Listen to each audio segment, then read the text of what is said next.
When you are studying sociology, the first question that comes to your mind is, what is sociology? What does sociology talk about?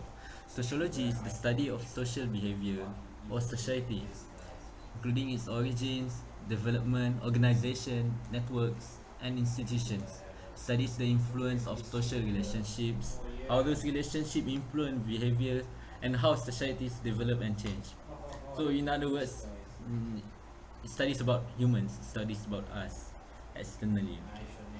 Moving on, how another question that would arise is, what is sociological imagination? If you study sociology, you know what is sociological imagination. Okay. The term sociological imagination was coined by American sociologist C. Wright Mills in 1959 to describe the type of insight offered by the discipline of sociology. It is defined as the vivid awareness of relationship between an individual and the wider society.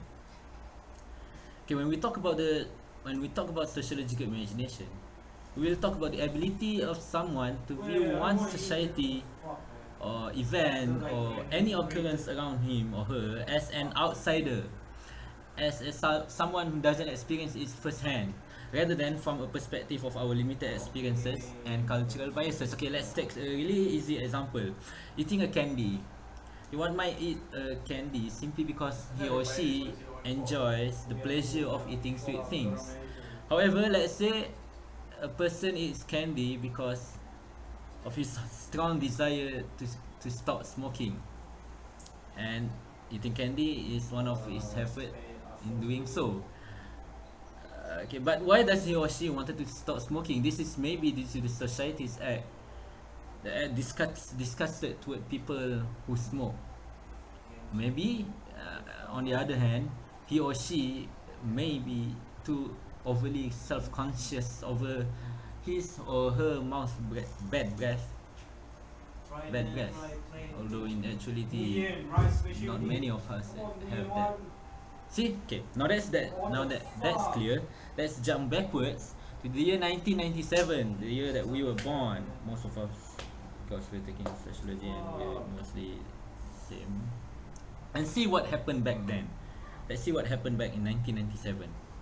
Okay, on 22nd February 1997, a professor from Roslin Institute, University of Edinburgh, announced publicly that the birth of Dolly, a clone sheep. We all know Dolly.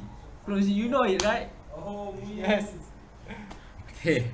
On a personal level, that should be a great achievement that could be bragged to the whole world. Imagine a professor being recognized throughout the whole world. Whoa, I'm so good. However, when we look at it from a wider perspective, sociological imagination speaking, multiple things could be said. One person could say that it is the beginning of a revolution, a threat to humankind. Why? Because the development of cloning gives viability for human cloning.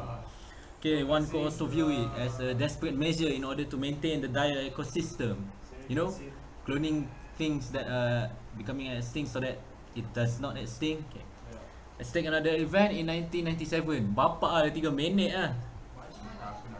On the last day of February 28, United States enforced a law that smokers must first prove that they are over 18 to purchase cigarette in the States.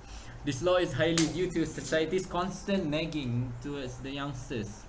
Maybe, probably. Okay, this shows that society influences decision of others because we're studying sociology.